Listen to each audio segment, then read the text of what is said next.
यह कहानी सुनकर आपकी आंखें भर आएंगी। यह कहानी एक गरीब पिता और उसकी बेटी की है।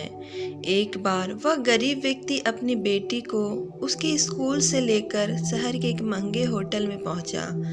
उस व्यक्ति ने फटे पुराने कपड़े पहने हुए थे और उसकी बेटी स्कूल की ड्रेस पहनी हुई थी। जब दोनों होटल के अंदर पहुंचे तो वेटर ने पूछा, सर आप क्या खाना पसंद करेंगे? आप अपना ऑर्डर बता दीजिए। तब उस व्यक्ति ने कहा कि आप मेरी बेटी के लिए 1 प्लेट पाव भाजी लेकर आ जाइए बस। वेटर ने कहा, सर आप कुछ नहीं लेंगे? आपके लिए भी कुछ लेकर आऊं? तो गरीब व्यक्ति ने कहा, मेरे लिए कुछ नहीं चाहिए। आज मेरी बेटी के लिए पार्टी है। मैंने इससे वादा किया था कि अगर तुम इस जिले में 10th क्लास में टॉप करोगी तो तुम्हें मैं सबसे महंगे होटल में पार्टी दूंगा। तो आज सिर्फ बच्चे के लिए पाव भाजी ले आइए। वेटर ये बात सुनते ही दौड़कर अपने मालिक के पास गया और बोला कि सर आपसे एक छोटी सी रिक्वेस्ट है कि आप मेरी सैलरी से पैसे काट लेना, लेकिन आज मैं चाहता हूँ कि उस बच्ची के साथ उसके पिता को भी 1 प्लेट पाव भाजी खिलाया जाए, क्योंकि उस बच्ची ने पूरे ज़िले में 10th क्लास में टॉप किया है।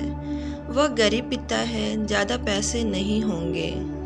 होटल के मालिक ने जब ये बात सुनी तो मुस्कुराते हुए बोला, तुम उसके पिता के लिए भी पाव भाजी लेकर जाओ, पैसे मत लेना।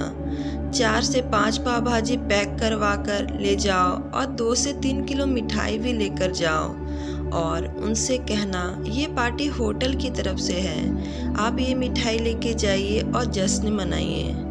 जब वेटर 2 प्लेट पाव भाजी लेकर गया तो वह व्यक्ति चौंक गया और बोला, मैंने तो एक ही मंगाई थी, मेरे पास पैसे नहीं है।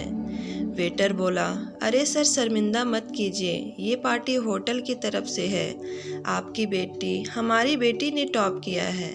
ये मिठाई लेकर जाइए और जश्न मनाइए। पिता और बेटी खुश हो गए और चले गए।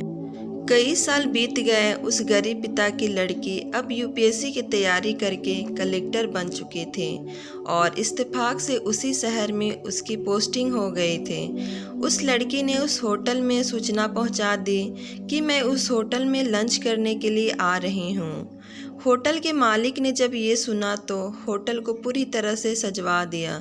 गांव में ये बात पूरी तरह से फैल गई और कस्बे के सभी लोग उन्हें देखने के लिए आने लगे। कलेक्टर अपने पिता के साथ उस होटल में पहुंची। कलेक्टर ने होटल के मालिक से कहा कि शायद आप मुझे नहीं पहचान रहे, हम वही पिता पुत्री हैं जो कि हमारे 10th क्लास टॉप करने पर आपने मुझे पार्टी दी थी। हम वही पिता पुत्री हैं, आज फिर से आए हैं और आज पार्टी हम देंगे आपको, आपके पूरे स्टाफ और पूरे गांव को, क्योंकि आपने गरीबी का सम्मान किया है। आपने उस दिन जो पार्टी दी थी मुझे बताया कि मुझे कितनी और ऊंचाई तक पहुंचना है, कितनी और बड़ी मंजिल को छूना है। आपने एक नई प्रेरणा दी थी और आज मैं उसी प्रेरणा का एहसान चुकाने के लिए आई हूँ। वो मैडम ये सब कहती जा रही थी और आंखों से आंसू बहती जा रही थी। यह कहानी हमें ये सिखाती है कि कभी भी किसी गरीब का मजाक मत उड़ाना, हो सके तो उसकी मदद करना और अगर मदद ना कर सको तो उसका मजाक मत उड़ाना, क्योंकि भगवान सब देख रहे हैं। बनना है तो उसकी नज़रों में अच्छा बनिए, कुछ ऐसा करिए कि दुनिया आपके जैसा करना चाहे। धन्यवाद। उम्मीद करती हूँ छोटी सी स्टोरी आप लोगों को पसंद आई होगी। अगर पसंद आया हो तो कमेंट में ज़रूर बताएं और मेरे इस चैनल को सब्सक्राइब करना ना भूलें।